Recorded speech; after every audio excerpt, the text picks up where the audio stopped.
these data centers are renting out GPU usage. You pay a monthly fee to use a GPU. Gross. So the future is going to look like, on top of what you're paying for the games already, you're going to be paying just to play them. NVIDIA and their GeForce Now app, they are now capping players at 100 hours of gameplay a month. I saw that. Yeah, I saw that. And then they'll cut you off because all their processing power is going towards AI now. At that rate, it'll just turn into, you can't own a PC. You just have a monitor that's hooked up to the internet and you pay a subscription to use your computer. Like cloud-based everything. Everything's cloud-based and you pay a subscription for the processing power to use a computer.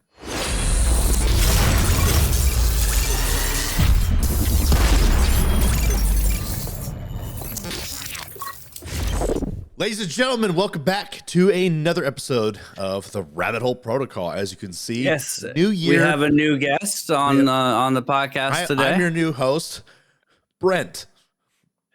Brent. It's my father's name. Is it really? Yeah.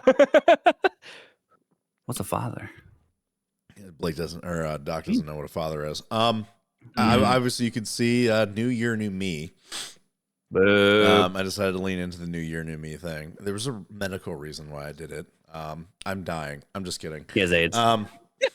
It's his AIDS. His AIDS is progressing. I am fucking HIV positive. I'm fine.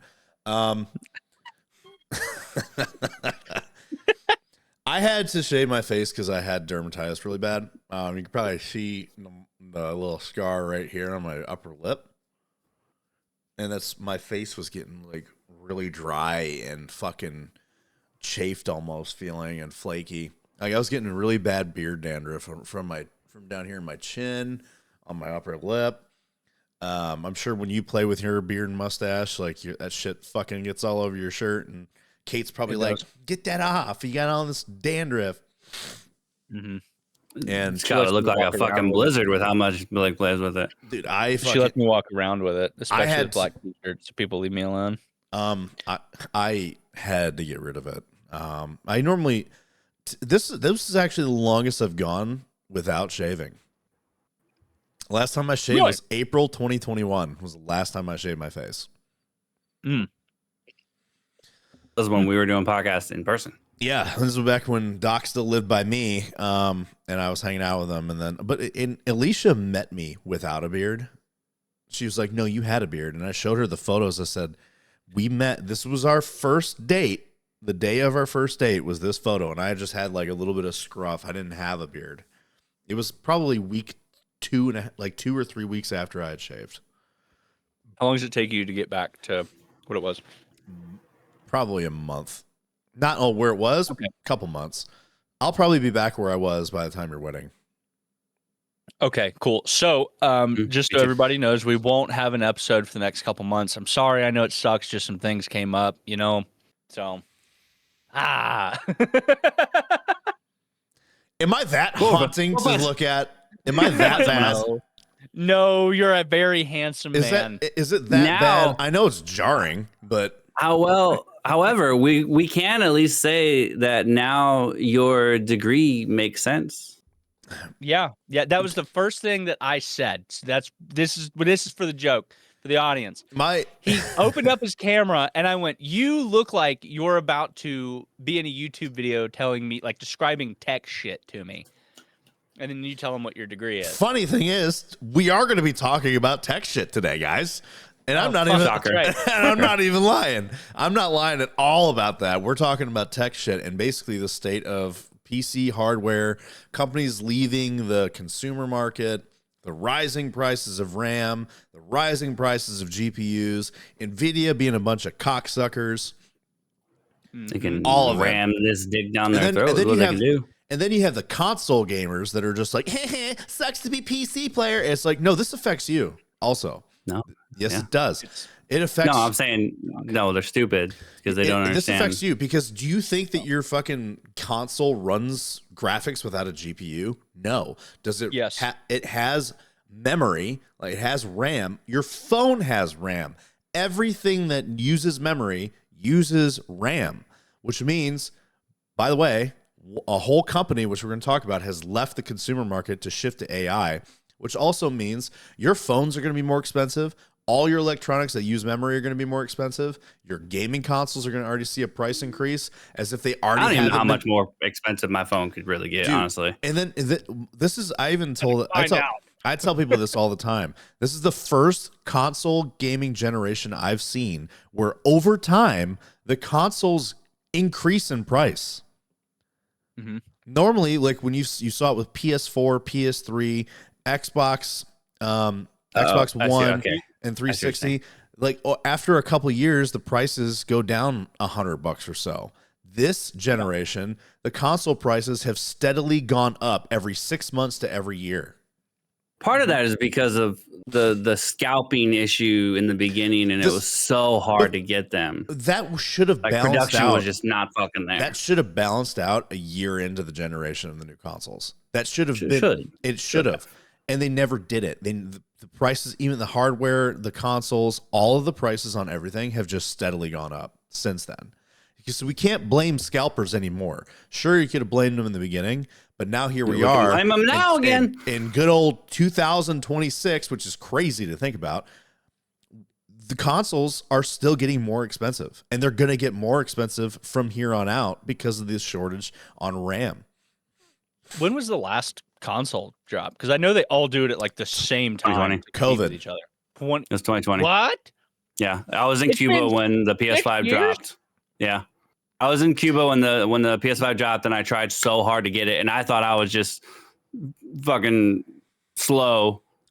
And come to find out, all the scalper. That was when like a massive scalper issue came up. I got really lucky when the consoles came out because, like, dude, I went and got that shit on fucking like I was sitting there refreshing the PlayStation storefront. And like they would tell you the dates of when the storefronts were going to go live and have more consoles. Like they would run out for a day. They were running out for the day, and then I would refresh and all that shit. And this was fall 2020. I got lucky in I think like March or April. They did like a silent restock. It might have been like January, February, because I think it was like around the holiday time frame. Yeah, they did like a silent restock, and they did it as a bundle. They didn't have it labeled like just PS5 or whatever. It was bundled, so you really had to like be searching and scrolling. And I looked. I'm like, did you get it from the is this legit? No, I got it from Amazon. Oh, like I made sure I left work early just to make sure like no one stole that shit. I was there when it fucking delivered. I had to sign for mine when it got delivered. People were stealing them. Yeah, well, dude, even the delivery drivers were stealing them. Yeah, FedEx. Like they'll take the picture. FedEx that it was delivered, and then FedEx was the biggest culprit behind it because FedEx sucks, and the FedEx drivers were they knew that it was a PS5. They knew it, and they would because they were also shipping the fucking PS5 box like an idiot. Some of them, yes, like Amazon would do that. Amazon stopped doing it. Mine wasn't shipped in a PS5 box. FedEx. There was a couple instances on FedEx and UPS where that happened, but for the most part, no. But they started figuring out where the origin shipping was. That was a PlayStation, so they would steal it. It would get lost in transit, and there would be nothing you can do. Like I had that happen to me other than a refund. That happened to me recently with a gun part. Like I had a gun part that was put on a truck out for delivery, never showed up, and then FedEx told me they could not give me a refund. They said nope, doesn't meet the refund requirement. I'm like, what the fuck do you mean? You fucking kiss my ass. What you can do? They literally the only reason to get a refund from you. Yeah, because you lost it. Because they said it was lost. They lost it, and they said it wasn't eligible for a fucking claim.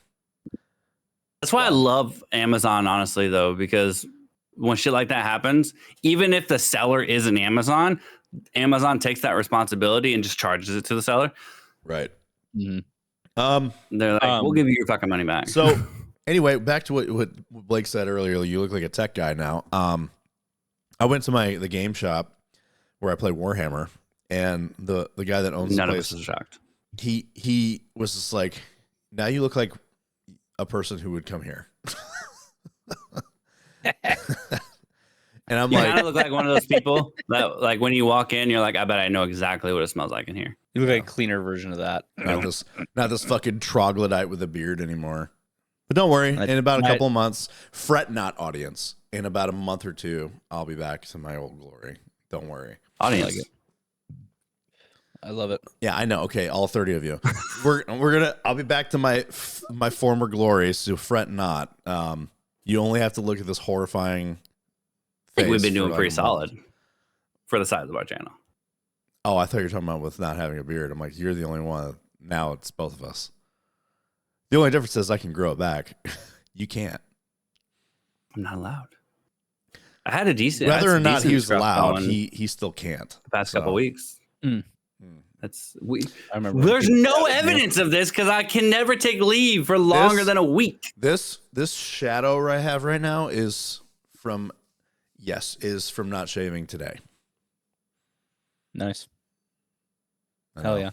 I know. It's great. Mine takes a minute to darken. As you can see, it's very blonde. When's the last time you shaved it, though?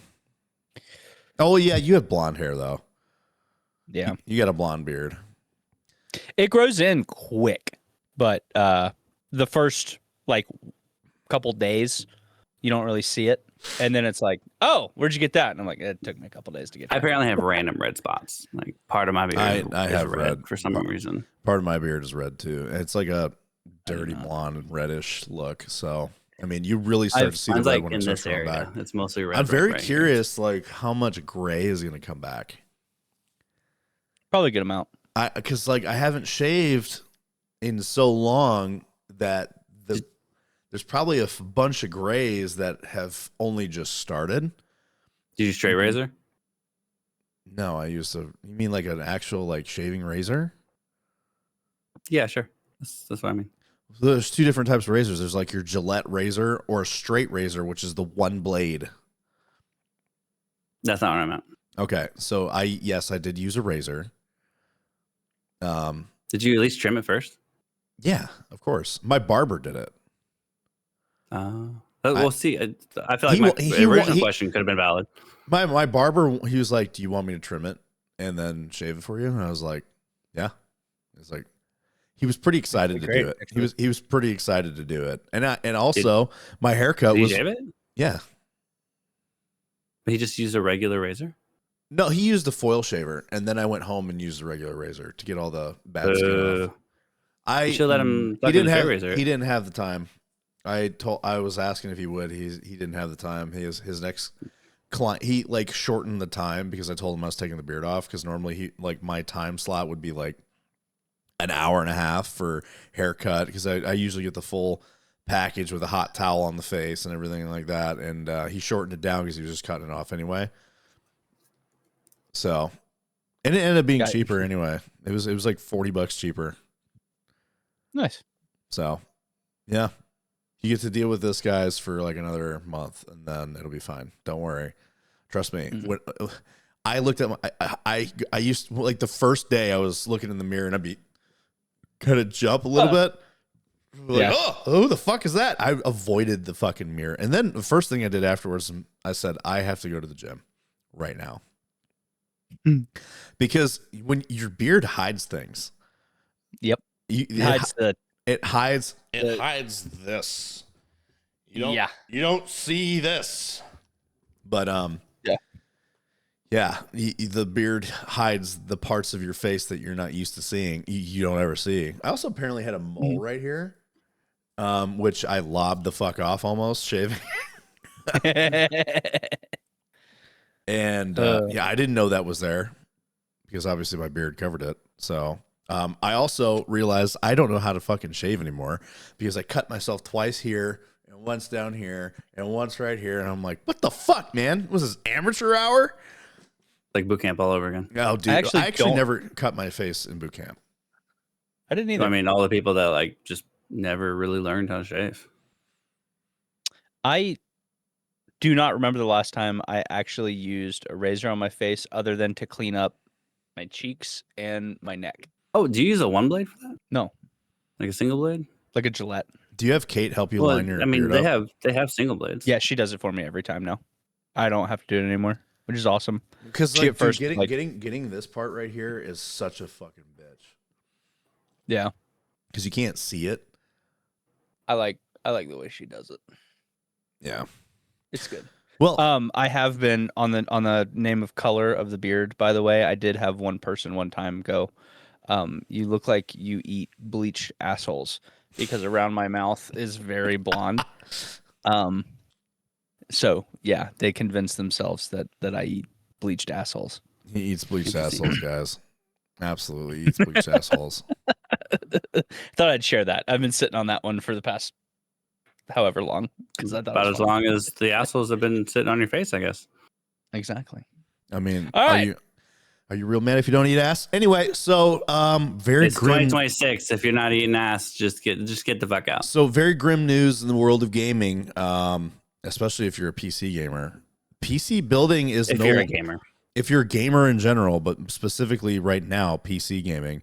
If you were looking to have your tax return build your new PC, that is no longer happening for various different reasons. RAM is going to be impossible to find. I have 32 gigs that I just never got rid of. I'm sitting on a gold mine right now. Dude, I know. You have fucking Bitcoin right now. Well, that's the other thing too. The GPU shortage started with Bitcoin and then COVID, and then now we're in a GPU shortage again. So since Bitcoin, we haven't really had decent. It hasn't been good for PC hardware. That's not true. It kind of leveled out. It leveled out, but not for very long, because here we are back again with the AI bubble, which a lot of people are saying is going to burst this summer. But that was like what, 2017, some shit like that. Something like that, and then you had COVID. It's almost 10 years. Then you had, Jesus, we're fucking old. All right, dude. It doesn't seem like that long ago, but it was pretty wild. It was pretty good amount of time ago. I cannot believe that we're in 2026 right now. Like 2030 is 4 years away. I went off the string. Why would you say that? Why would you say it that way? You know what fucking blew my mind? So I haven't watched football in a while, but I am a Chicago Bears fan, and I hope to God they beat the Packers. But wow, that's unfortunate. The double doink field goal. You know about that? I know what you're talking about. Where the kicker, he went to do a fucking game-winning field goal, and it fucking bounced off both risers and then out. That was 7 years ago. Really? Yes. I went off this train. I have less time left. 2018, dude. I have less time left until retirement than it has been since COVID. Wow. Really? That's wild. Like, because I retire at 20 years in so from 2030. The amount of time from COVID to now is longer than what you have left in the Navy. Yeah. That's wild. It really goes fast, dude. My time in the service was so slow. I'm at the point where it's not going fucking fast enough, though. I was counting the fucking second hand on the clock before I could go home. And then when they told, dude, I found out when I was in, I thought I was going to PCS to Fort Bragg to do the remainder of my time, because that's what everybody was doing. They would do their 2 years in Italy and then spend the last year in Fort Bragg. They told me they were no longer doing that if you had less than 12 months on your contract. I had 11 months and 2.5 weeks. I was a week and a half short of the 12-month mark. So they said, nope, you're not going to Bragg, you're staying here. And I'm like, are you fucking kidding me? Because in my mind, I'm like, what if I go to Bragg and I actually like it at the 82nd and I want to stay in?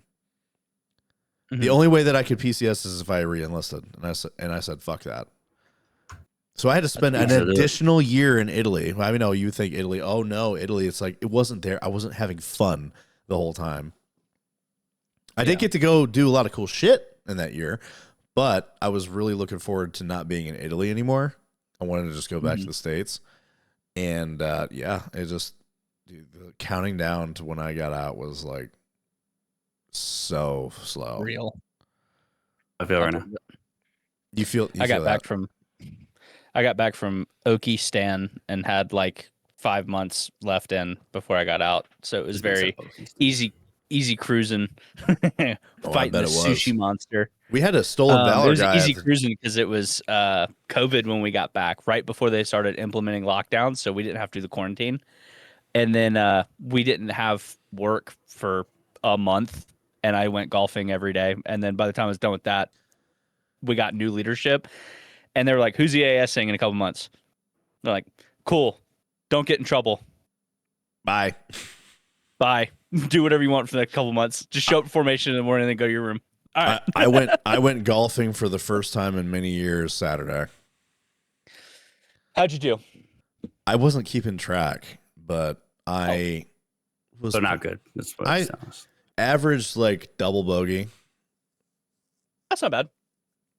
For like not golfing in years. I mean, it's not bad. It's bad. But it's not like I hit par on a par 4 like once. Nice. But other than that, it felt like an eagle, didn't it? I mean, I guess I'm really good at putting. and I'm really good with the 7-iron. There you go. But the problem is the courses here are way too hard. Like and I don't mean skill wise, because the course that we played on was crazy hard. I've never played on a course like this. It was nothing but hills like this. Literally, you couldn't see the fairway because of how many hills there was. You couldn't see the hole sometimes. I know what that's like. I know, right? You gotta just find it with your feels. But you gotta braille it out. You gotta fucking use the false Luke. But yeah, the ground is hard too. It's all rock, so you can't really get in under the ball. Yeah, compress that well, and actually like scoop into the grass and then send it. That's the key. You gotta get under the balls. It's like hitting a fucking rock. Did you know? I didn't. When you are properly hitting a golf ball, you actually are not supposed to hit the ground until after you hit the ball. Is it out of frustration? So your start of taking the grass out should be just after the ball has already climbed up your face and is coming off. And you can feel it when you hit it good too. Mm-hmm. You can feel it. It's nice and buttery smooth almost. Yeah, it almost feels like you're hitting nothing but something at the same time. That's also what she says. Awesome. But yeah, that's why people fat the ball a lot. And they're like, why do I keep chunking? It's because you're hitting the ground before the ball. I also you need to slice hit the a ground lot after the ball. I slice a lot. Yeah, I do too. And then when I try to compensate the slice, I fucking go straight, which is weird. All right, Tiger Woods. That'll be the first time the Broncos went straight in a while. So let's get into the nitty gritty, kids. All the hardware and everything in the PC market is pretty fucked. It's pretty bad. Mostly because of, we talked about AI on one of our episodes. It's because of AI again. AI data centers specifically. Because we're going to put this as the related video. Oh yeah, definitely. Data centers have been popping up like apparently using a lot of water is what I've heard. Like this is straight up like these are like fucking kids in a Catholic family. They're just popping up like crazy, left and right. I don't understand the reference, but continue. He gets it.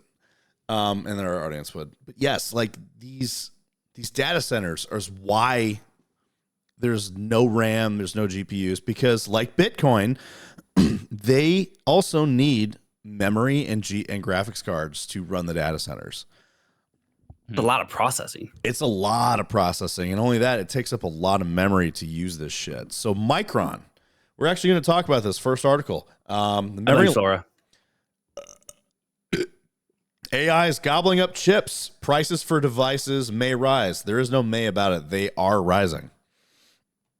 I gobble up chips too. So the explosion in AI-related cloud computing and data centers has led to so much demand for certain types of memory chips. Now there's a shortage. The imbalance is expected to start affecting prices of all sorts of products powered by technology. And this guy says, if you want a device, buy it now. I'm so glad I did. I know. I need to. He bought himself his iPhone 17 already. Chips are known as RAM, or random access memory, are crucial to making sure that things like smartphones, computers, game consoles run smoothly.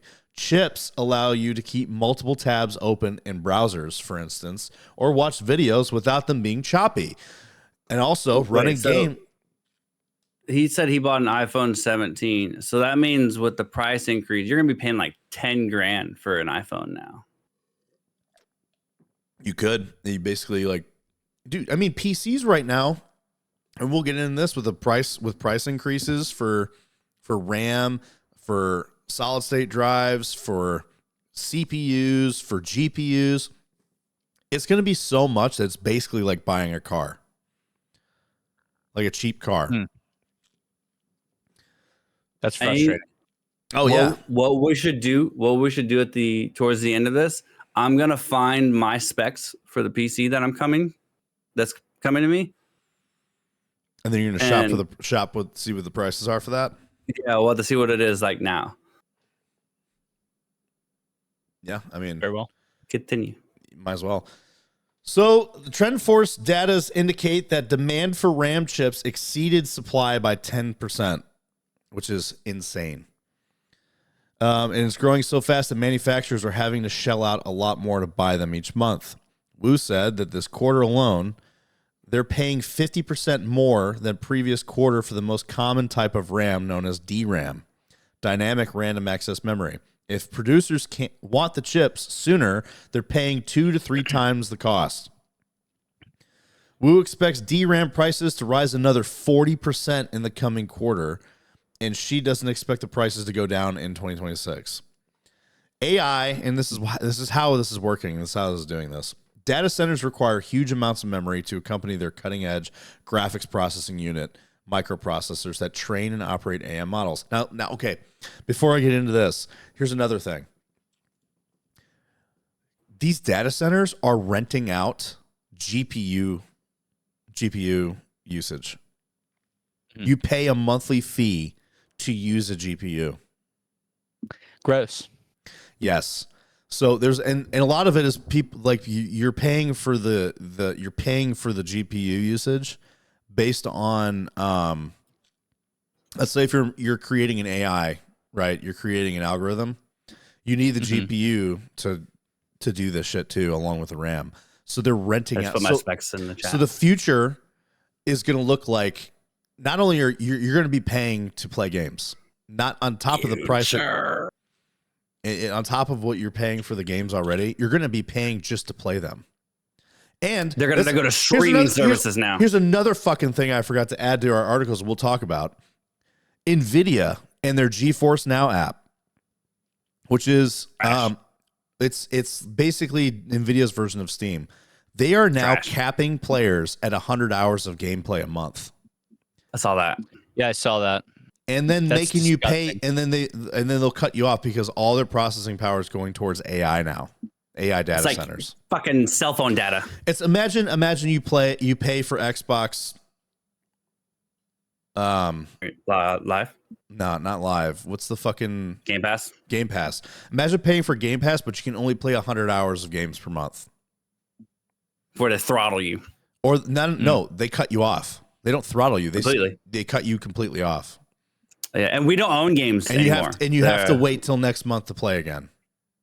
Because we don't own games anymore either. You will own nothing and be happy. We rent a license. And they all have to be online now. I honestly, this is obviously different, but same, like the housing market, right? I was driving down the road and just thinking about it today. Like, I feel like in 15 years, or like when our kids are in our position, owning a home is going to be such a hot commodity. Like, wait, you own? Are you serious? That is crazy. Right. You have a house, and like every other industry is kind of following suit, right? Like all entertainment industries on every front now are wanting you to get a subscription instead of buy because they make more money that way. Now, obviously, processing power is becoming a rentable thing.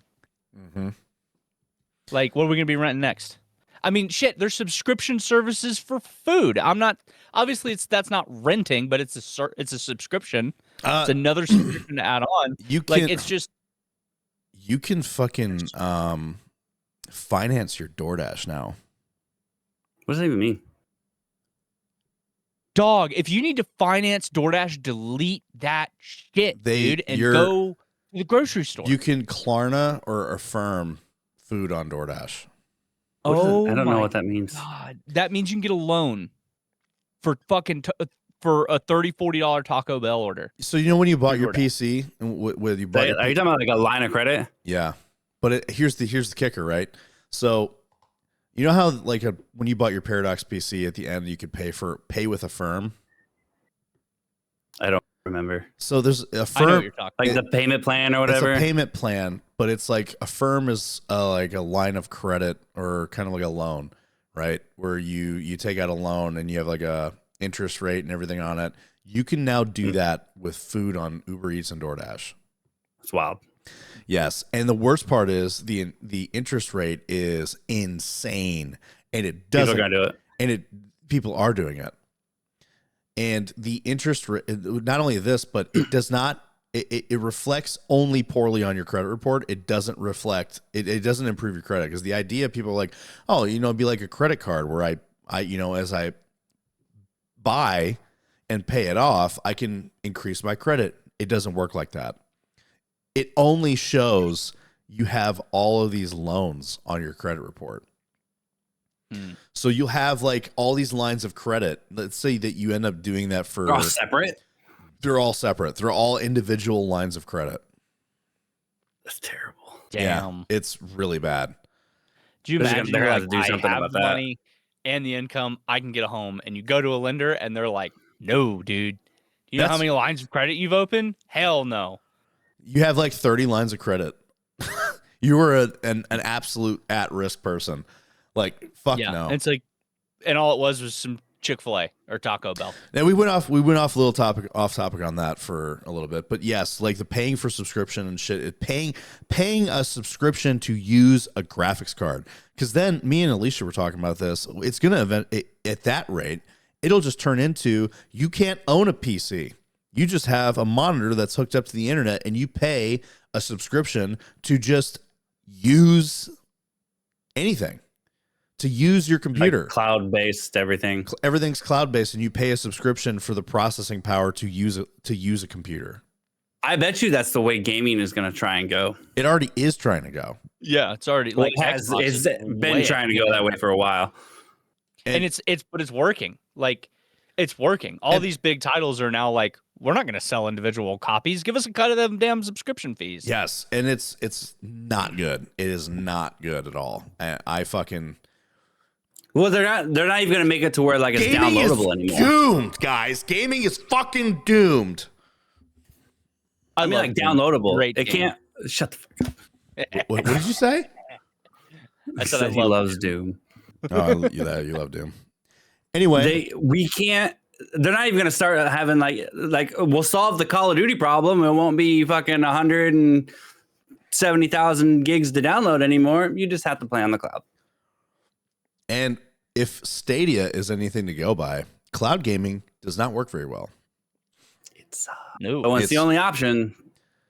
Like the input lag and everything, the latency issues, all the connection issues. Like and then here's the other thing: if the servers go down, you can't play anything.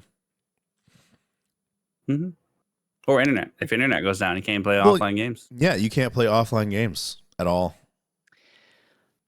There's gonna come a time where every facet of everyone's lives, and it's not going to be while we're alive. Yeah, well, but at some point, every point of someone's life being on the internet, not while we're alive, we won't let that happen. Our generation will not let that happen. People's lives are all over the internet already. No, I know, but I'm saying like you are effectively hardwired in. Like we're a living being, but everything else is digital. I would like to point Blake to Neuralink. I know, but I'm saying like there's going to be a time where it's like people don't like going outside is going to be rare. Wall-E. We're gonna be like Wall-E. You know what I We're gonna be mean? the people in Yeah. Wall-E. Going outside And you're going is to be already in rare. your home. Where do you think the term touch grass came from? Well, yeah, but I mean like desolate. We're gonna be like Wall-E. And there's Who knows, no one man? but a We still a like freaking if Spartan. if the universe willing, we still got another good 50 years left in our lives. You've seen Wall-E, right? Yes, where everyone's all fat and stuck on a spaceship, and they're just like their bones are separated because they haven't done anything, so their bodies have evolved to be just atrophied. They can't even walk. I still can't believe they were able to walk when they got on Earth's gravity at the end of that movie. Oh, dude, that should have killed them. That should have killed them. I know. Should have all crumbled. It's a kids movie, though. Like, can you imagine if they went like scientifically accurate with that, and everyone just died? They had simulated gravity. I would. Yeah, but they weren't like they never walked. They just never did. They were always in their chairs. Doc, here's their legs should have crushed for sure. Have you ever seen The Expanse? No. So The Expanse, like there are people that live. There's a whole colony of people that live on the asteroid belt. They call them belters, and they live on augmented gravity, so that they use gravity boots because they haven't been able to actually gravity. No, not just gravity boots, but they have a false gravity in their system in their ships. I got you.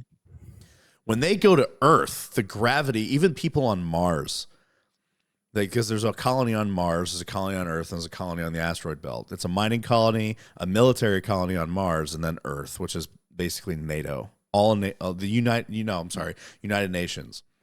Earth's gravity is so intense that even people from Mars have to take special medication when they're on Earth because the gravity is so intense on their body. And for people from the asteroid belt, because they're usually a lot of the terrorists come from the belt, they bring them on Earth, put them in a water tank, and then when they interrogate them, they pull them out of the water tank. And so they're just being crushed. They're being crushed by the gravity. So yes, even though they had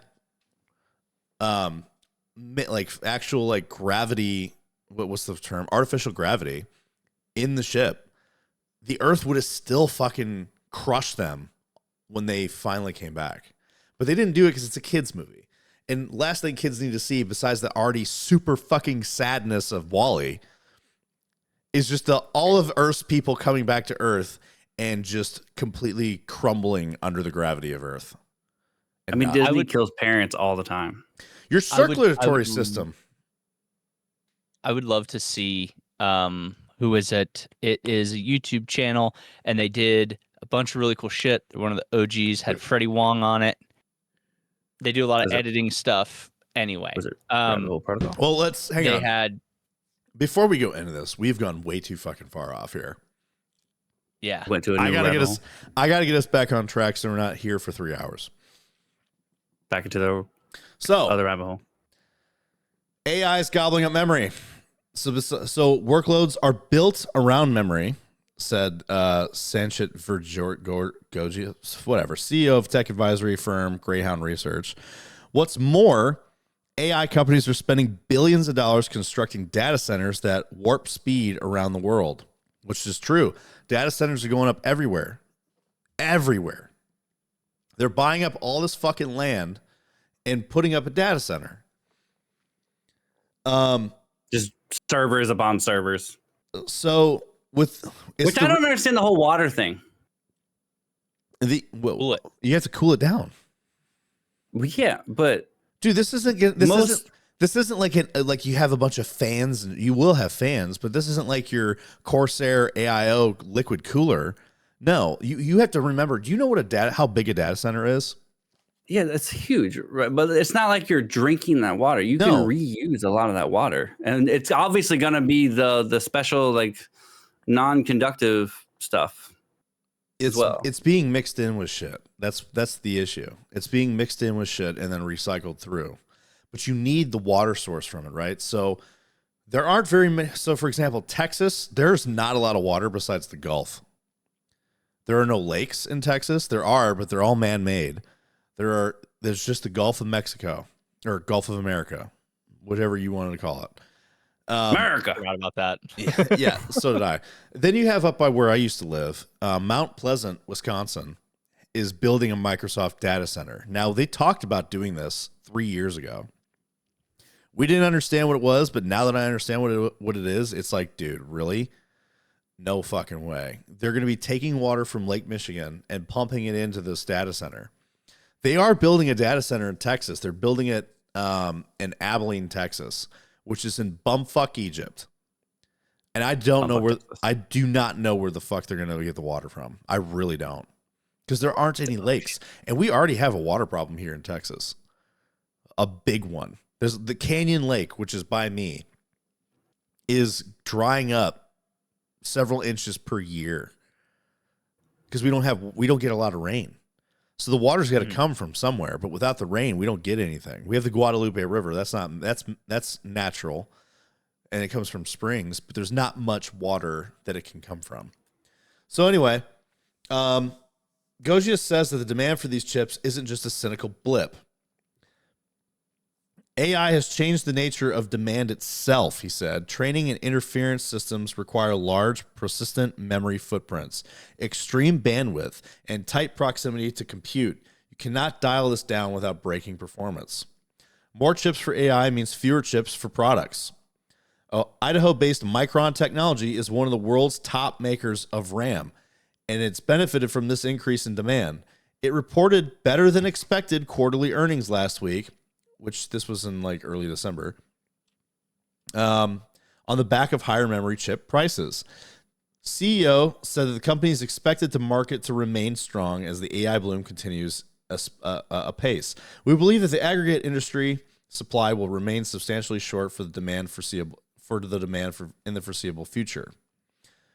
So chip makers like Micron have shifted production to meet as much of the lucrative AI-related demand and high-end memory as they can.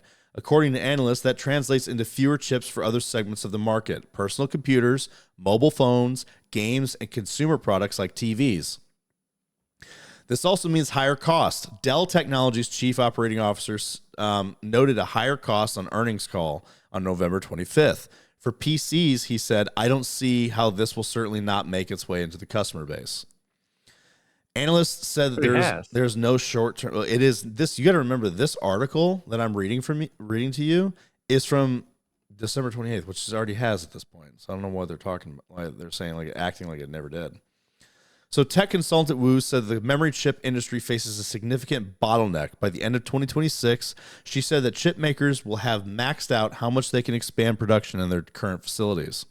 She said the next factory expected to come online is being built by Micron in Idaho. The company says it'll be operational in 2027. Expect suppliers to keep raising prices for the foreseeable future. Now, since we talked about Micron, we're going to talk about this also means that PC pre-mades are going to be more expensive too. At a certain point, yes. Right now, when I was shopping around, I can buy if I go with an AMD GPU, like the top end AMD GPU. DDR5, it's like 32 gigs of DDR5, 2 terabytes of memory. The AMD RX, or the AMD fucking, basically it's the equivalent of the 5070 Ti, is the high-end AMD GPU. With all that shit, it's less than $2,000,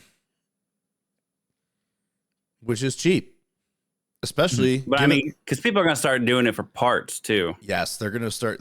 They're already starting to do it for parts. Like, I was at Costco and I found a fucking PC, an iBuyPower PC at Costco that had 32 gigs of DDR5 RAM, an NVIDIA 5070 or 5080 GPU, and 2 terabytes of memory for like $800. Interesting. Yeah, so I'm like, people are already starting to do that. So, rest in peace, Crucial. Memory supplier Micron exits consumer market to chase AI. So not only is it already short for getting any kind of RAM or shit right now, one of the top manufacturer for RAM and SSDs have left the consumer market entirely, meaning they are no longer making shit for you. and me and the consumer. They're making shit for AI data centers now. So there's only like 3 RAM makers in the world. Micron is the top one, and they said we're leaving the consumer market. So the shortage is about to get even worse. Which, see, I'm trying to. Obviously, it's going to be worse, but how much worse is it if AI companies were already starting to buy more and the prices were going up, and like there was a shortage, versus so you saw this, they're just getting them streamlined.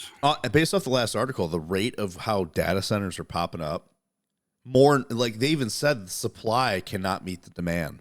The demand is 10% more than the supply, and it's expected to grow. So they can't keep up with supply as it is. They're trying to do both for the consumer market and the data centers and the AI shit. Now you're seeing companies say, fuck the consumer. We're going, because they're making a lot of money doing this with data centers. So guaranteed check from the data center. Yeah. Pretty soon that's gonna come. That's gonna come circle eventually. Everyone's praying for the AI bubble to finally pop so that these companies lose a lot and have no choice but to come back to the consumer market. And if they do that, good luck, because I guarantee you if anything is like that has taught me anything about since doing gaming shit, is that the gamers and most of the people that get PCs are gamers. People that are in the PC market for the consumers are going to tell them, fuck off. I'll figure it out with what I have, or I'll just get something from somewhere else.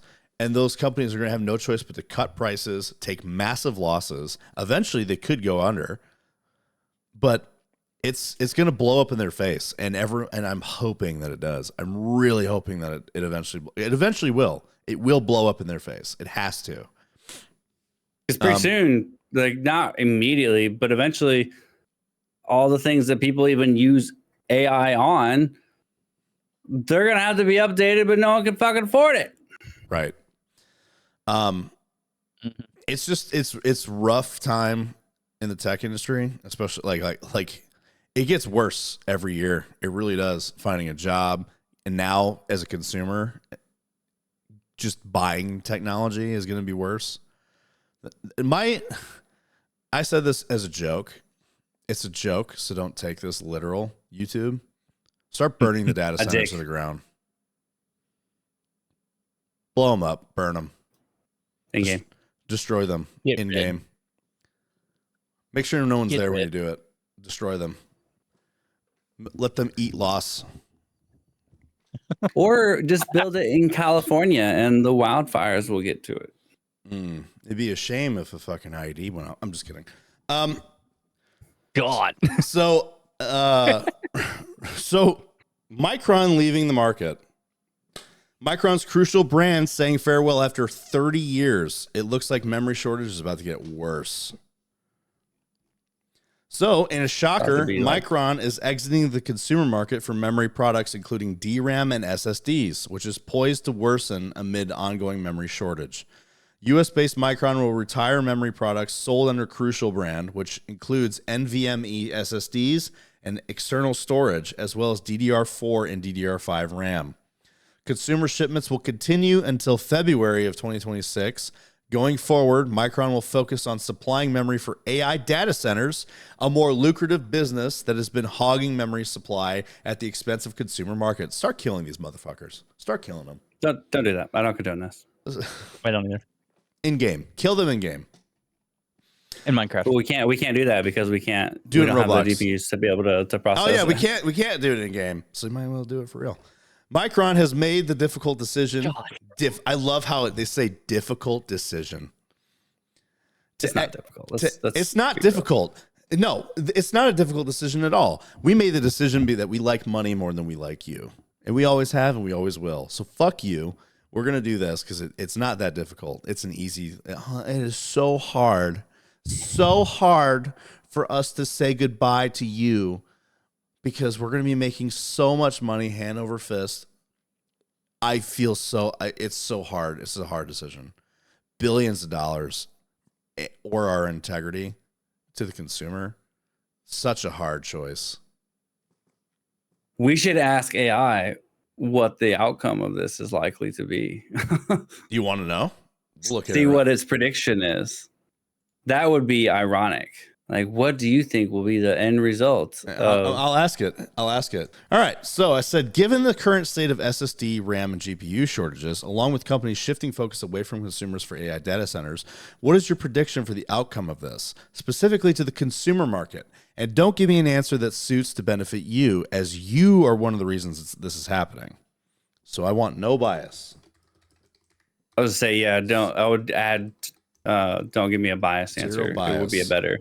They don't have enough how to lie to your fucking face. They don't have GPUs and they don't have enough GPUs and RAM to process faster. Here's what it says. You're right to be skeptical of the market will fix itself takes. What's different this time is the constraint isn't just demand spiking, it's also supply being deliberately reallocated toward higher margin AI parts, especially HBM and advanced packaging, which creates a long trail of knock-on effects on consumer PCs. That's structurally consumer negative setup. Also, I can't give zero bias in the philosophical sense. No one can, but I can be transparent about assumptions. Cite what's given the call, and lay out scenarios so you can judge the logic. So it told me I can't be biased. It literally just told me I can't be biased about this. You fuck. Because it doesn't have an opinion. You fucking clanker. Yeah. I'm saying it's because it doesn't have an opinion. Yeah, use the hard R. Let's see. So I don't have financial stake in your GPU RAM pricing. What I think happens to the consumer market 2026 to 27. Prices stay elevated and more volatile for RAM and SSDs. Multiple industry trackers are forecasting big conventional DRAM and NAND contract price increases into early 26, largely because capacity is being prioritized for server AI demand. Translation for consumers, PC builds cost more for good deal. Windows get shorter and rarer. More like flash sales than long stable pricing. GPUs, fewer value cards, higher MSRPs, worse availability in the mid-range. Even if gaming GPUs don't directly use HBM, they still depend on constrained parts for the same ecosystem: memory supply, substrates, packaging capacity, foundry allocation. So it's not just graphics, it's memory. Meanwhile, all AI data center demand is absorbing capital and priority. CWOS advanced packaging is widely described as a key bottleneck through the least 26, and that's where a lot of the industry's attention goes. Consumer outcome. You'll still see new GPUs, but the $250 to $400 sweet spot is the first place vendors squeeze, either price up, specs down, or both. Because high-end data center parts defend margins. Good enough computing gets pushed harder. Let's see. My prediction in one sentence: consumers get 18 to 30 months of AI tax, quote unquote, on PC parts. Higher baseline prices for RAM and SSDs and gaming GPU stack that's skewed upward in price with thinner mid-range availability until new supply. Meaningful ramps, which many analysts don't expect to fully relieve until 2027-ish. Scenarios, you can sanity check the call. Base case, most likely case, elevated pricing persists through 26, modest easing late of 27. As expansions come online, but not to return to cheap 2023, early 24 norms. So the prices will never come back to what you're used to. It's for the rest of forever and always, it's going to be stupid expensive. Yes. It'll even out, but then it'll stay up there. Consumer better case, AI capex pauses or demand growth slows, memory makers swing back faster, commodity DRAM and NAND, prices normalize earlier. Consumer worst case, AI demand keeps accelerating and supply hiccups continue. OEMs lock supply with long contracts, consumer parts become the release valve and get rationed and priced up again. So another increase. What I'd watch to know what path we're on. TrendForce says the conventional DRAM and NAND supply growth and contract pricing, not just spot prices. Any concrete evidence of HBM capacity freeing up or not, and whether that translates into commodity DRAM output. Advanced packaging capacity updates. and whether oversubscribed through 2026 language changes. So it didn't give me a very good answer at all. It skirted around a lot. Yeah. I mean, it literally told you at the beginning, I can't be unbiased. So thanks, chat, for being a complete fucking goober. I really feel like that's because it's saying that it doesn't have an opinion, because it quote unquote can't have an opinion. So without an opinion, you can't have a bias technically. I think we heard enough. It's going to be expensive for forever. It's going to be expensive forever, but it's like, what are the ramifications on our market that we will feel, not just on PCs, but on the consumer market in general? I think where we're going to see the most problem is individual parts, right? And PCs themselves, right? Well, the individual parts will also ramp up the cost of ramp up the price on everything, on the actual product itself, like phones. Like he even said, like you could see iPhones go up to 10 grand. I don't think we'll see something as drastic as iPhones at 10 grand. I think we'll definitely see price increases by a few $100, maybe another $1,000. I think that's it. Only because these companies like Apple, right? They can buy this shit hand over fist, right? They have the ability. So here's where they're gonna make up for a lot of that money that they could be making from us individually is through parts and pre-built PCs, through like smaller companies and stuff like that. So I think they also know that people are going to buy it, though. Here's the problem with that, though. Yeah. So processors, RAM, graphics cards, all that stuff, all these companies that buy these to put them inside of their product, the price of that product that they use to make the product are already starting to go up 120%, and it's climbing. If they will never make, if they only go up, if the prices only go up to like, and you're saying that like at the most maybe $1,000, no. And the reason why is because they got to make up the loss that they spent on those parts. So the prices on parts keep going up, and this is, you're only just seeing it on the consumer side. Obviously, companies get it for cheaper, but it's still not much cheaper. They still have to get it, and they have to buy a lot of it in order to make their product. If the prices keep going in the trend that they're going in, it's going to be that, hey, we can't meet the demand because we don't have the supply. Prices are going to go up. And once they start making the supply to kind of meet the demand, prices are also still going to go up because the demand just keeps coming. So they have to keep raising the prices on their final product where you feel it on your end for that phone or whatever it is, because the prices of the parts are going up. So the prices of the product are also going up even more, so they can at least make a profit and make up for loss. And because the amount of people that are using AI is only going to continue to go up, because people's laziness will always win out in the long run. The more things that AI makes easier for us, especially the things that a lot of people don't want to fucking do, it's going to become more. Now, here's definitely going to become more. What I'm saying though is where I think that maybe it won't be as drastic is as Micron is doing. They're abandoning the consumer market. Now here's to keep up with supply for what these AI data centers are looking for. Now here's my thing. There's also business deals going on there where they could be like, hey, we have to raise these prices, and they're like, why don't you fucking abandon this, and you'll have a guaranteed check from us, and we'll sign a contract with you to make sure that we can get the supply that we need, right? That's where I'm saying there might be some things where to keep it from getting so drastic, right? Like the next step would be Apple, for an example, right?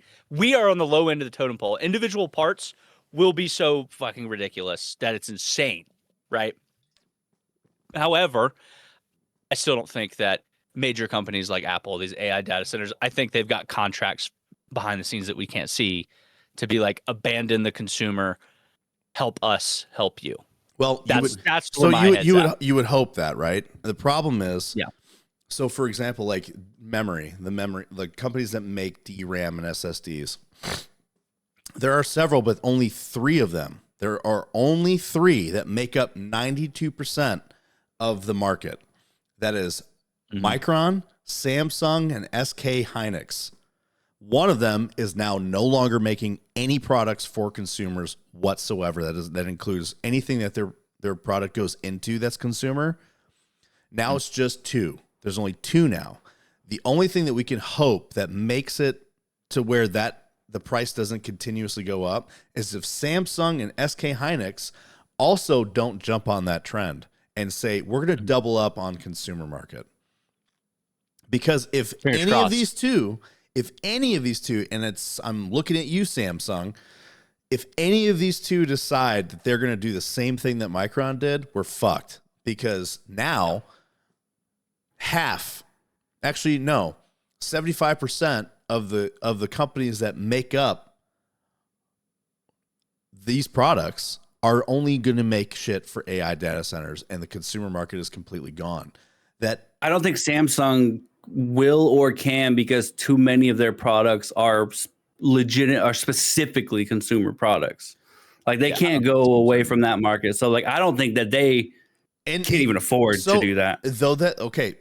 Good point. I don't know what SK Hynix does, but they are also the top three that also I don't know that one. And they could turn around and be like, we're going to go into AI, because that's the other thing. These companies have to stay competitive against each other. And if they see their competitors making insane profits, they have to try to. But it also leaves another market open as well. Right. Which is why I'm hoping that Samsung and SK Hynix decide we're going to stick with the market, with the consumer market, because I think I might have read this right, because we're going to eventually talk to this, where NVIDIA says they're going to start cutting down their consumer products by 30 to 40% to lean into AI data centers. I'm hoping that I'm pretty sure that I saw this somewhere, where it might just be a rumor, that AMD is going to start ramping up their consumer market. I think you did send something for that. I said that NVIDIA, which is a topic we're going to talk about, NVIDIA is reducing their GPU production for the consumer market by 30 to 40% starting in 2026. And also they're raising the prices of their 50 series GPUs. Their 5090 specifically. Real quick to answer about SK Hynix, SK stands for South Korea. So it's a conglomerate. It's a branch of the South Korea group, SK Group. Okay. So that's good. It's not in Taiwan. That's good to know. So as this article continues, while we wrap this article up, as a result, Micron's exit leaves a sizable hole in the consumer memory market, depriving PC builders of the trusted Crucial brand, which is the most of our RAM that we get, and SSDs. A lot of SSDs are people buy Samsung, but most of the RAM that you can buy right now is made by Crucial, and they're no longer making it for the consumer. Not good. It also remains unclear if any company could fill the gap, while the analysts are warning that the memory shortage could last for years. Samsung and SK Hynix are also reportedly prioritizing profitability over risky expansions. That is, it's scary. Honestly, it's very scary seeing all this, and with, like you said, putting in perspective that they are a third of the market, essentially. Obviously not a true third, but a third nonetheless. Of the market with all of this stuff to just abandon. Yeah, it's scary. I'm with Doc. I don't see Samsung ever jumping on that bandwagon. Well, it even said at the end of this, but I could see SK Hynix doing it. It said at the end of this, Samsung and SK Hynix are also reportedly prioritizing profitability over risky expansions. I mean, what does that mean? Yeah. Does that mean that they're going to be like, we want to be profitable, so we're going to shift to AI now too? Well, here's my thing. Samsung is extraordinarily profitable because of how many things they have their toes in. Right? They're in every room of everyone's home, right? Mm-hmm. So for them, profitability, I would feel like, from the outside looking in that knows nothing about their business model, I would feel like their profitability lies in the consumer, right? I don't know where SK Hynix lies. After reading a very little bit about them, it sounds like their profitability would be to go towards AI data centers. Which who makes Seagate? That's 2/3 gone. If makes they what? Did. Like which one of those companies? So I have a SSD for my PS5. It's a 1 terabyte, right? Which I just still have yet to put in. That is a Seagate gaming brand. Which one of those three? I don't know. Blake supplies to them. Well, Blake looks that up. So RAM doesn't just go into like the PC stuff. Here's also the last bit of this article. In addition, the news might not bode well for PC graphics cards since Micron supplied GDDR7 video VRAM to NVIDIA's RTX 50 series GPUs. Micron made the VRAM for NVIDIA's GPUs, and they're now leaving the consumer market. VRAM? Video RAM. So all your GPUs have VRAM. Why do you think that, like, when you look at a GPU, your GPU has like your 5070, your 5070 Ti's, your 5070 Ti Super, and then it tells you how many gigabytes it has. That's your video RAM. I don't know PC stuff, so this is why you look the way that you do, and I don't look that nerdy. Seagate is none of them, but they all do work closely together. So in addition, so it's a totally separate company. Yeah. So we've reached out to Micron about what impact this might have on the GDDR7 business for consumer GPUs, and we'll update the story if we hear back, which you probably won't. So in AND flash used for SSDs, Micron had 13% share back in Q2, which looked at both shipments for consumer and enterprise systems. Yes, all bad. All things bad. Gloom and doom today. Love it. So speaking of that, since we know that Seagate itself is totally separate, like it's basically just a smaller version of these, what if they are like, we're going to ramp things up? Well, you would hope, but the problem is, like, a lot of these companies, for example, NVIDIA, right? So NVIDIA is known for making the best GPU on the market. AMD has slowly been reaching up there to be comparable, but even their highest end GPU is only comparable to a high end 5070. They don't have the capability of a 5080 or 5090.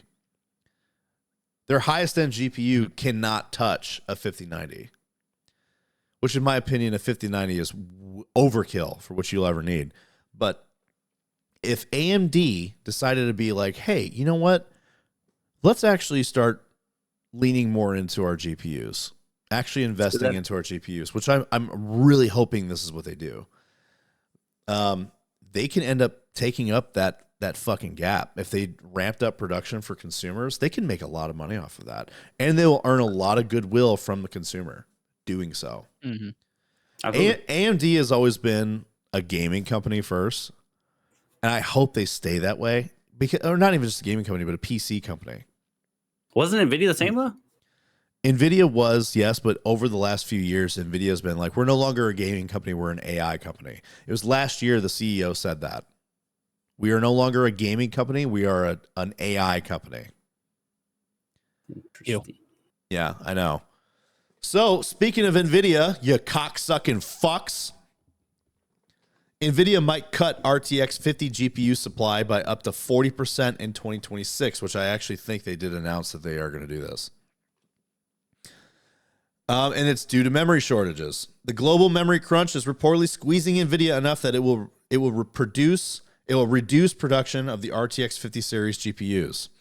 As WCCF Tech reports, citing the Chinese board channel forums, NVIDIA could trim Blackwell gaming GPU production by 30 to 40% in the first half of 2026, which could put a significant strain on your next PC build. According to BenchLife, the change will initially affect mid-range models such as the 5070 Ti, 5060 Ti, 16 gig, which is disappointing as they're the most affordable 12 plus gigabyte VRAM GPUs from NVIDIA. Everything above that gets very expensive, and everything below suffers from hamstrung performance in higher fidelity games. Because games are getting more and more, having higher requirements. It's crazy. That's why I'm telling Alicia, I actually need to start getting ready to upgrade what I have, because I can't keep up with half the shit that's out there now. Dude, if you're planning on playing GTA 6 on PC, get your shit now. You have an extra, dude. You have another year. Don't worry. Rockstar never releases a game on PC the year of release. It's always a year after. Oh yeah, that's right. So, damn it, I might. Unfortunately, this might be the first one though. You would hope I hope so after the 16 delays they just had. But I swear to God, if that shit doesn't come out on PC at launch, I'm not getting it. I don't give a fuck. I'm not gonna like dust off the old console to play fucking GTA because it's the only thing that'll play it. I don't even really touch AAA games anymore. I like the indie bullshits that I'm just like, let me spend $2 on this and waste my time for 6 hours. AAA games are a waste of fucking time now because, I mean, me and Brock have talked about this numerous times. AAA games, the purpose of them was the publisher aspect. They needed money because games were terrible with marketing. There was no marketing. They had to have someone pay for their own marketing and do that for them. That's why Activision is where the purpose of it is, where they are. They couldn't afford to do the development and the marketing aspect to sell the game. Now, hell, you fucking have some streamers play your game, boom, marketing, right? You don't need a AAA publisher with a board of directors selling fucking microtransactions now. You don't need a AAA publisher now. The biggest games of the past 4 or 5 years have all come from indie developers, which are basically we should just start calling them developers at this point. Yeah. So this reportedly is a strategic decision from NVIDIA amid pressure from data center clients sucking up all the hardware. With memory and SSD in shorter supply and prices rising, PC purchasing and upgrading will likely be diminished as a result. No shit. So its drop-in GPU output may turn out to be a reflection of the market as much as its own inability to produce enough graphics cards. While reports suggest AMD will increase GPU's prices by 10% or more next year, WCC F-Tech reports that NVIDIA is attempting to avoid price hikes. Bullshit. Well, no, we'll get into that and actually in the next article, because that's not that. Fast forward now, that's not the case at all. In fact, it is way worser. That said, partners with fewer supplies will, I know I said that on purpose, will likely want to increase their margins, which could result in price rises on their end. NVIDIA hasn't addressed the reports, but in a recent earnings call, CEO Jensen Huang said, NVIDIA has done a really good job planning our supply chain, which basically includes every technology company in the world, and TSMC and their packaging and our memory vendors, memory partners, and all of our own blah, blah, blah, blah, blah. It's also possible that this reduction in supply could help lay the groundwork for an RTX 50 Super refresh, which has long been rumored, but may have been delayed by the shortage of new 3 gigabyte VRAM modules. More recent rumors suggest that it's hoarding those for use with the 5090 laptop GPUs. Now, speaking of price hikes and how NVIDIA is trying to avoid them, no, they are not. In fact, their price hikes are worse than AMD's. In fact, the price hikes, let's put it this way, we're looking at to see 5090s in 2026 reach $5,000. $5,000, up from $2,000, by the way. That's a $3,000 price increase. So it's not just a 10%. That's not a 10%. That is 120% or something like that, right? Yeah. That's a crazy increase. NVIDIA AMD reported planned price hikes starting in first quarter 26, which is right now. NVIDIA, or the RTX 5090, may reach $5,000. Rising memory prices are expected to prompt graphics card price increases from NVIDIA and AMD. The sources are that two companies are planning to phase price hikes across their full product portfolios beginning the first quarter of 26. As the report notes, AMD may begin rolling out price increases from January, while NVIDIA is said to be preparing similar moves starting in February. Both companies may continue raising GPU prices every month going forward. So we will see a price increase every month Ew. I kind of want to get my gun and put a bullet in my fucking brain. I'm not really. No, So- in Minecraft. In Minecraft, in Roblox, in Roblox.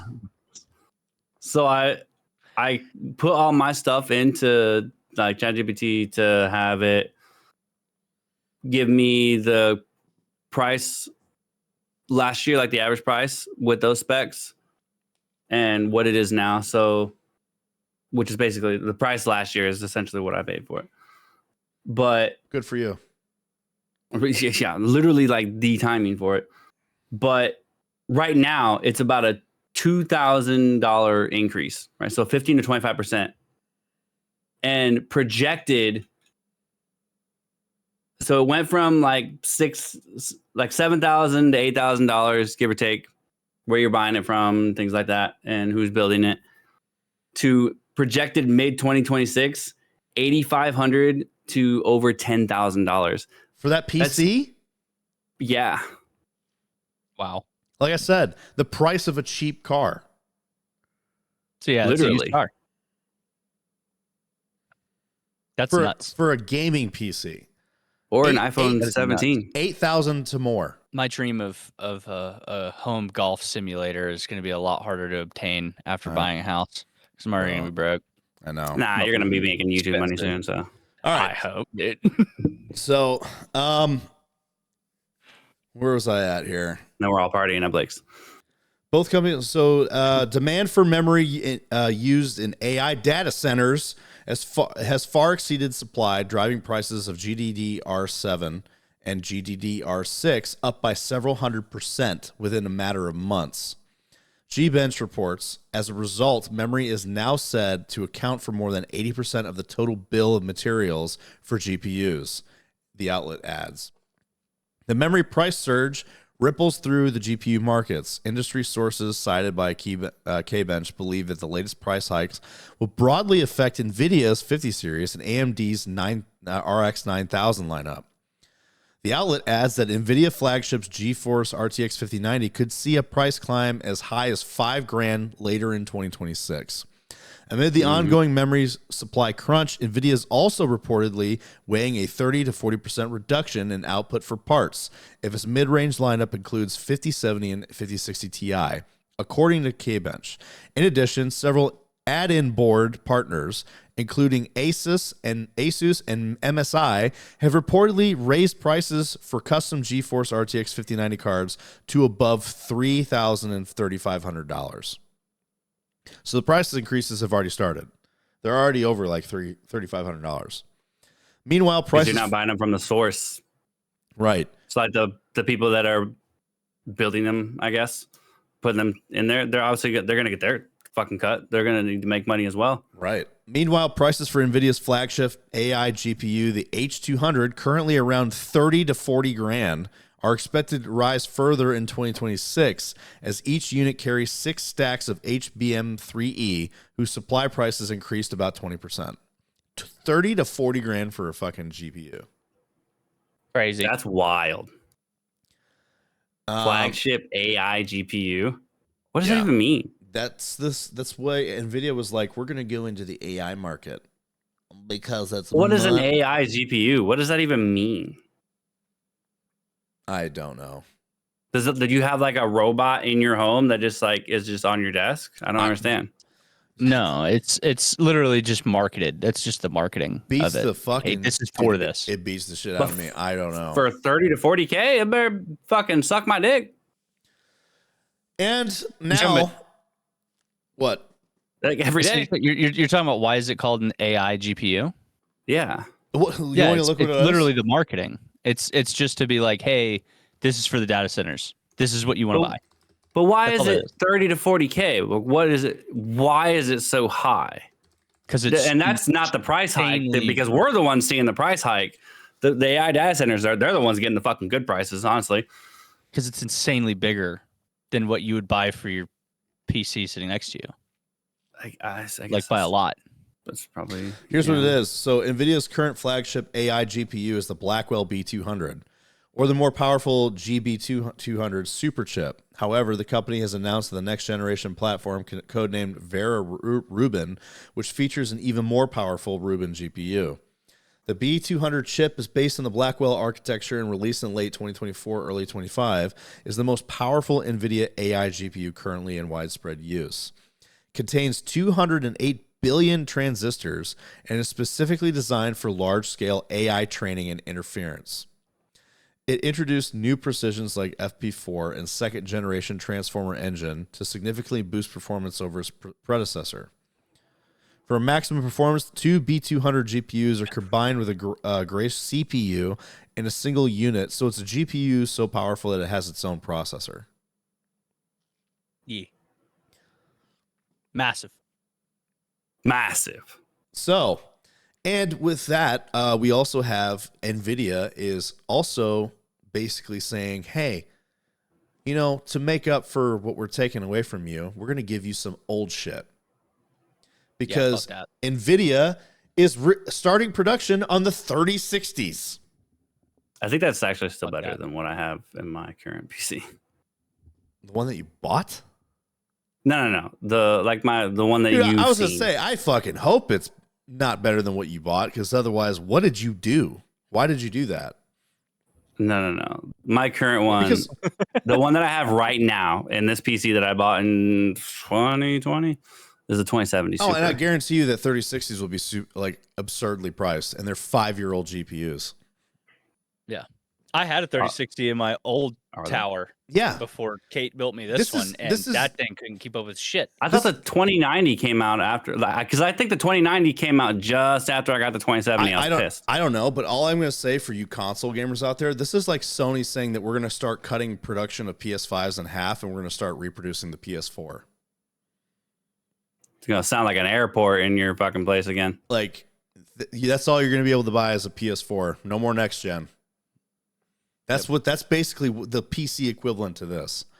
Yo, what if they actually start doing that? Dude, I would laugh so fucking hard. Be like, see? What did I tell you? But anyway. Technically, isn't that still making the problem worse? Because the things that would go to make the other GPUs are just going to make the shittier GPUs. They're just no problem for us. More affordable. I think this article will actually kind of dive into why. We'll see. Let's find out. NVIDIA may restart production of its most popular GPU, the RTX 3060. It's come to this. So, this is a rumor. It hasn't officially been reported yet. Is NVIDIA going to restart production of the Steam survey's most popular GPU? According to a leaker, the company is going to bring back the RTX 3060, launched in early 2021. This quarter, due to the memory shortage crisis that's plunged the industry into turmoil. The RTX 3060 remains a much-loved card, as illustrated by its position atop the Steam survey. Production reportedly stopped in 2024, with partners continuing to sell inventory through 2025. It's believed that all warehouse inventory was depleted as of this last December, actually. Took a while. However, we may not have seen the end of the 3060 models. According to a leaker who has a long and impressive record when it comes to revealing NVIDIA's plans, Team Green has told its partners that a RTX 3060 will be returning in the first quarter 2026. The leaker never said which of the RTX 30 series would be coming back. In addition to the original and its 12 gigabyte of VRAM, there's a cut down model with 8 gigabytes of VRAM and reduced memory, as well as the RTX 3060 Ti. So not only are they going to be re-releasing an old GPU, it's going to be worse. It's going to be a shittier version. It's going to be a shitty version. Less VRAM, less memory. So how is it even the 3060 series? I don't know.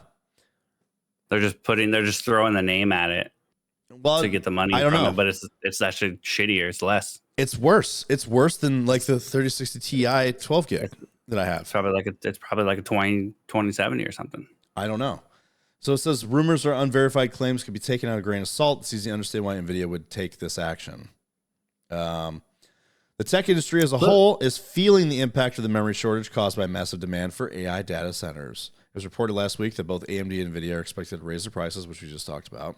Asus, meanwhile, has confirmed that some of its products will be receiving price hikes as a result of the AI boom. The latest 50 series GPUs, which expected to be impacted by the hikes, the older ones, with prices across more than just tech companies, the cost of living so high, brand new RTX 3060 is a very reasonable price, might be more successful than you'd imagine, as long as it's not the 8 gigabyte version. The tech industry is fucked, guys. I wish I had better news. It's not cool. It's not very cash money, as the kids are saying these days. Yeah. But it's the truth. It's cash money for these companies. Unfortunately, and we're upset. It's the truth. Like, I feel, dude, I think best case scenario is that eventually the bubble will burst and these companies will come back and things will level out. Worst case scenario is that it's going to get even more crazy and we'll never be able to own anything.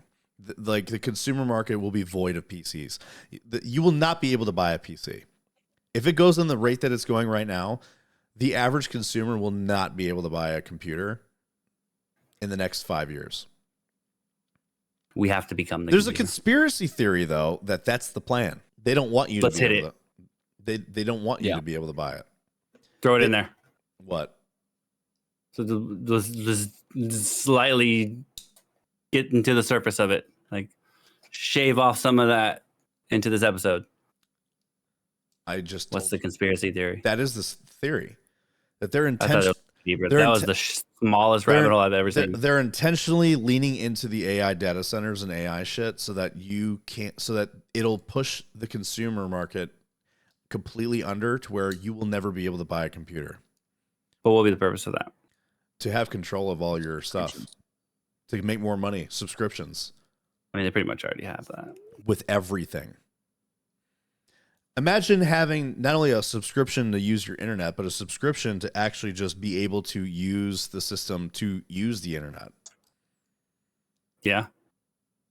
I'm pretty sure there's Black Mirror episodes about this. Yeah. We're living in Black Mirror. Yeah.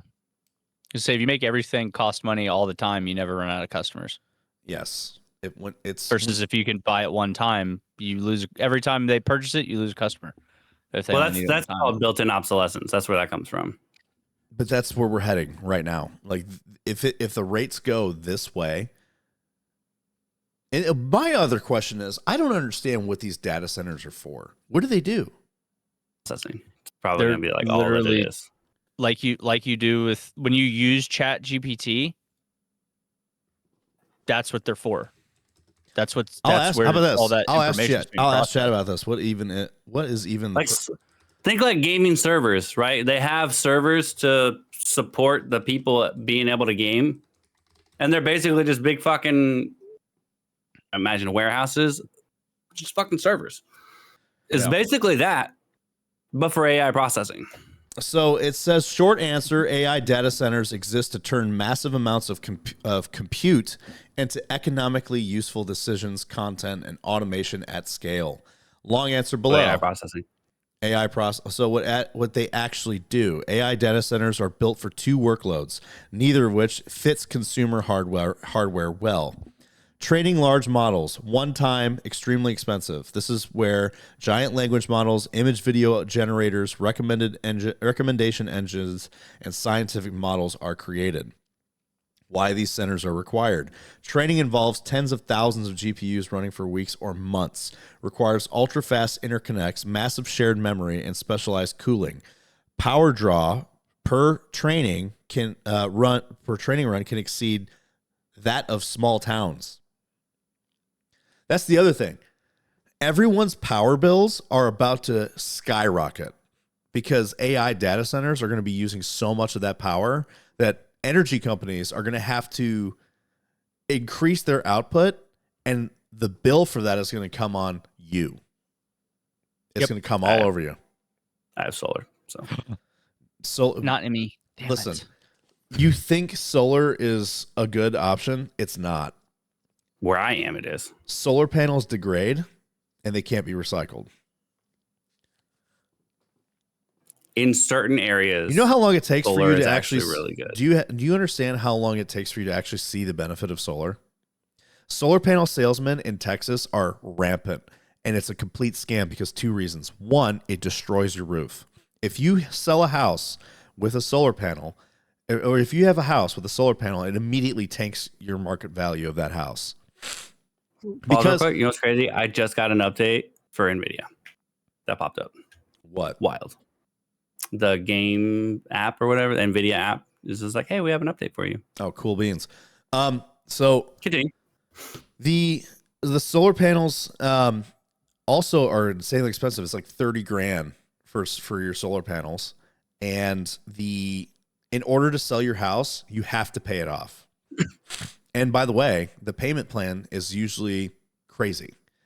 You can't. It almost makes it the length of your mortgage to pay off a solar panel, unless you have the money up front. Housing chose this, so well, that's on the government then. But like that's on you. It literally is. But what the amount of time it takes for you to actually see the benefit of it on your energy bill is about a decade or more.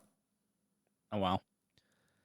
I feel like Hawaii is one of the few places even that my would actually see the benefit. Though. My real estate agent even said this. He's like, do not fall for the solar panel thing, because unless you plan on dying in that house when you're old, it'll take you at least 10 years or more before you start seeing a benefit from that. Nuclear. I want nuclear power. Honestly, yes. Nuclear energy. And I know a lot of people are like, "Oh my God, how dare you?" Because of No, it's cleaner. It's actually better. It is better. We've been running our ships on it for fucking 50 some years. It's infinite. It's a renewable energy. It's infinite. The only thing you have to do is maintain it and keep it cold. That's it. That's all you have to do. And you have it's really infinite. But... Okay. It's not infinite, but it's what? Hundreds of thousands of years? Hundreds of thousands of years before it dies out? No, it's not like the ones that the ships have. They have to be changed out like every with the cores 30, like every 30 years, some shit like that. Okay, that's one core. One core. Yeah, I'm not saying it's not a long time, but like it's not. And the nuclear energy, those cores still have nuclear energy. They just don't have. They just don't have the enough to be as effective as they are, but they still have nuclear energy. So nuclear energy doesn't die out for thousands of years. Even look at Chernobyl. Chernobyl will be uninhabitable for the next couple thousand years. So it's like, well, that's why everyone is so afraid of nuclear energy. You got to also think it was the Soviet Union. They were very fucking stupid about it. 3 Mile Island's another one. And that was more of a faulty system that someone overlooked. Every single instance of a nuclear meltdown was human error. Well, that other one wasn't that serious, though, I don't think. 3 Mile Island? Yeah. Yeah, it was. Bad. No, that was Fukushima. That was because of an earthquake and a tsunami. I think that might be the one I'm thinking of. Fukushima is the one in Japan. That was the one and it didn't have it wasn't nearly as bad as 3 Mile Island. Yeah, it wasn't that significant. 3 Mile Island is actually one a lot of people don't know about. It was like very well hidden from the American populace. Oh yeah. What do you think The Simpsons is? The Simpsons, where Homer works, is basically their parody version of 3 Mile Island. I never made that connection. Yeah. It's 3 Mile. The 3 Mile Island incident was like an overnight crew overlooked a warning system. They didn't know what it was, and they just tried shutting it off. Well, eventually, to power all these fucking graphics cards and all this AI stuff, we're gonna need to go somewhere. This should be the segue into our next episode. So it has to go somewhere. But the incident with 3 Mile Island, like the nuclear engineer was called in, like, hey, we have this alarm going off. We don't know what it is. And I think it was, if I'm remembering this right, he walked in. He's like, what did you do? Well, we did this shutdown procedure. He's like, why the fuck did you do that? That was not how that goes. It was like a miscommunication that led to a meltdown. And it was, and even with with Chernobyl. There were warning systems that were showing, but because it was the Soviet Union, like, we're right, you're wrong. And the guy was like, I don't know, that might be bad. They hit a button that was a faulty button, and they knew it was faulty, and they still put it in the system anyway. It was like an emergency reactor cool down button, which is supposed to like drop the cores and cool it down so it doesn't melt down. And what happened, what it would do is it would raise it and cause a meltdown or some shit like that. But nuclear energy is truly the future if we want to have sustainable, renewable energy for cheap. Yeah. Anyway, so because we're running out of what we got. What else that the data center does? A trained model that can be copied and deployed cheaply. The capital intensive has amortized over millions or billions of users. Inference at scale, ongoing revenue is generating. So the inference is when you ask a chatbot a question, a feed that recommends content. So Facebook, TikTok, Instagram Reels, an ad that is generated, fraud is detected, speech is transcribed, and images and videos are made. Why data centers are required: millions of users, simultaneous requests, latency expectations measured in milliseconds, centralized deployment allows fast updates, monitoring, control, monetization. The outcome: this is where companies actually make money. Every inference is a tiny cost multiplied by massive volume. The real purpose... Continue. The real purpose without marketing. AI data centers exist because they allow companies to centralize intelligence. Instead of shipping intelligence to devices, keeping it server side. Users don't own the model. Companies control the access. Updates are instant and competitors cannot copy it. This is a power and control advantage, not just a technical one. Replace or amplify human labor.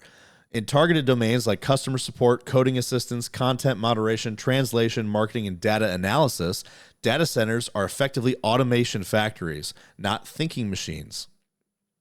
Turn data into defensible advantage. Companies already own user behavior data, enterprise data, and transaction data.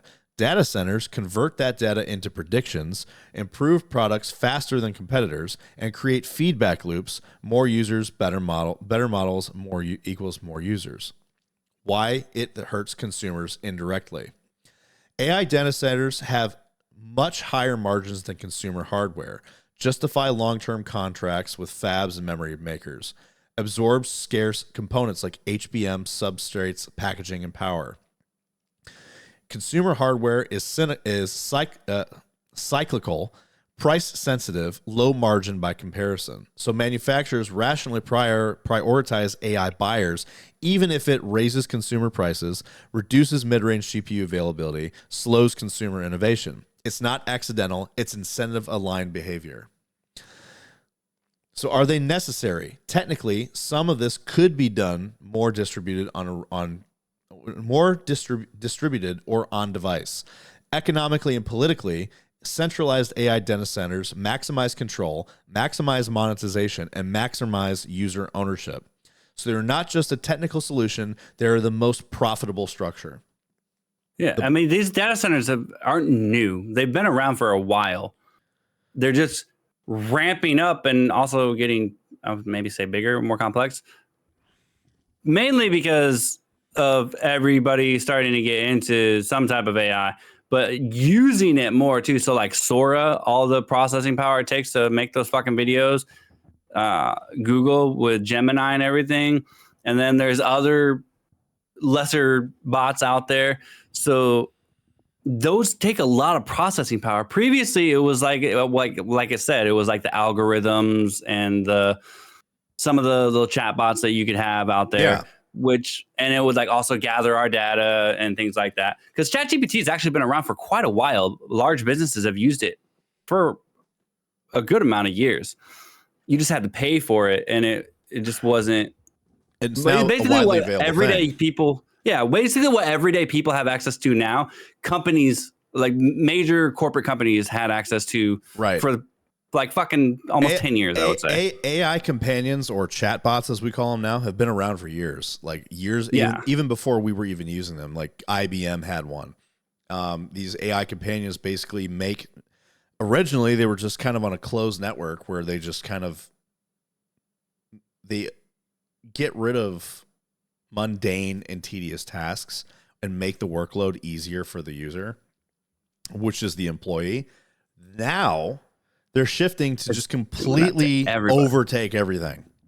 And it's going to not just overtake everything, go out to it's going to affect everybody, not just the worker. Because your taxes are going to go up, your energy bills are going to go up, everything is going to become so much more expensive because of data centers. Especially if they keep putting them out as many as they are, it sucks.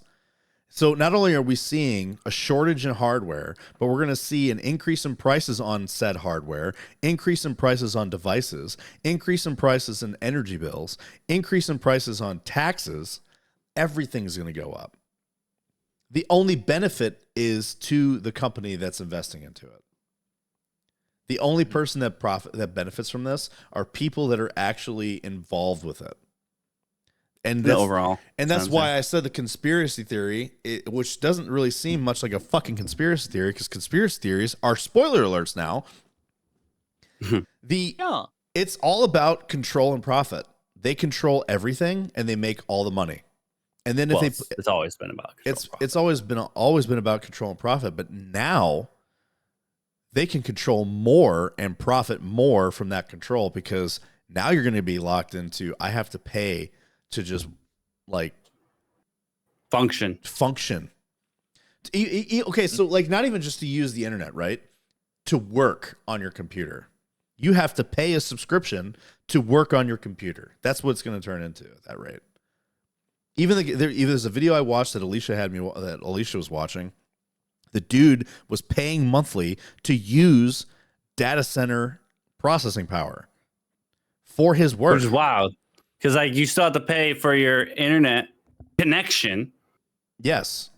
And then when everything you don't have anything local, you basically just have a plug in your wall to your fucking monitor eventually. Right. Well, granted, what he was doing is a very a highly intensive thing, and it's not something that the average person is going to be doing on their system, because he's basically making an algorithm, a modeling system, an AI modeling system.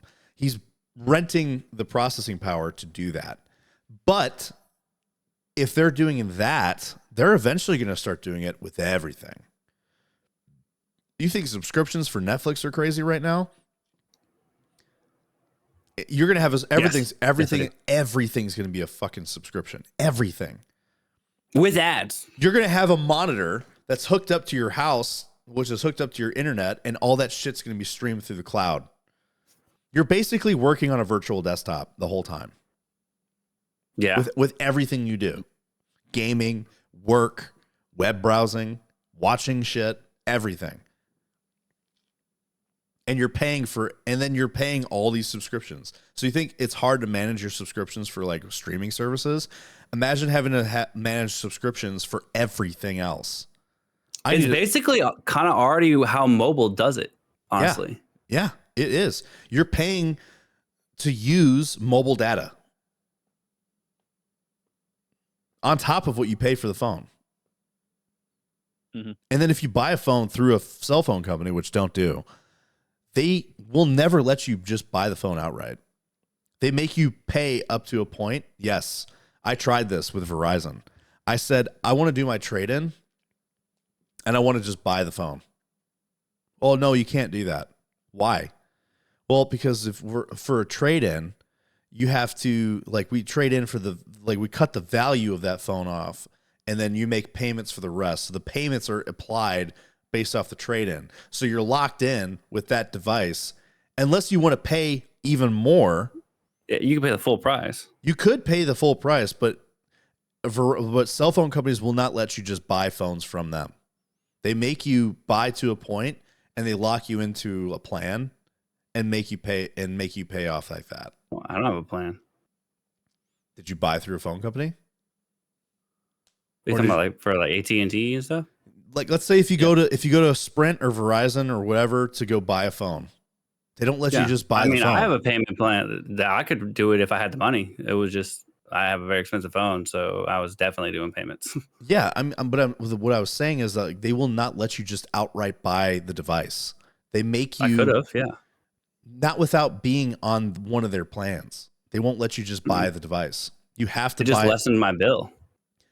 Yeah, it lessens your bill. Yeah, you have a plan. You have the point. What I'm saying is like you can't just go in there. I want that device and then leave. No, they make you without like having a service with them or something. Yes. Oh yeah. They force you have to go through the manufacturer, right? Or a storefront somewhere like Costco. Yeah, you can do. I see what you're saying now. Okay. You can't just buy the because I tried doing that with my watch. I was like, I just want to buy the watch. They're like, well, you have to have we can't let you buy it unless you pay for a service. I'm like, I don't want a service on this watch. I just want the fucking watch. Okay, now I understand what you're saying. You're talking about specifically if you go into Verizon, if you have to pay for Verizon, or you can't buy that phone. Whereas, like if you go into Best Buy, you can buy the phone, and then you have to take it to a service to get it activated. Yes, which Best Buy was starting to kind of lean away from that too because they had like a cell phone company, like I think it was like Sprint or US Cellular in Best Buy that in order to buy the phone you had to sign up with that service. Cricket. Yeah, Cricket was one of them. So was Boost, I think. Boost. But yeah, memories. The future for gaming and being a consumer in a tech market is fucking bleak, boys. It's not looking good. Yep. It's not looking good. And well, not for us. Blake's gonna be making YouTube money soon, so he'll be good. He'll be YouTube famous soon. Fingers crossed. Fingers crossed. Fingers crossed. And we're gonna take our loans out from Blake. I know. Yeah, and then he's gonna make the interest off of that. Everybody just come over here, and then y'all can. It'll all work out. We'll be famous. Blake will then become by proxy our enemy. No, he will live long enough to become the enemy. Well, boys, that was it. Love it. Thank you for jumping down really, a couple of our holes, really. Happy New Year, guys. That was sad. Bye. Bye. That's actually where that needs to cut. That needs to cut right there. Happy New Year. You're welcome for the bad news. Bye. Happy New Year. Sorry that was sad. Bye, guys. Have a good one. Thanks for watching.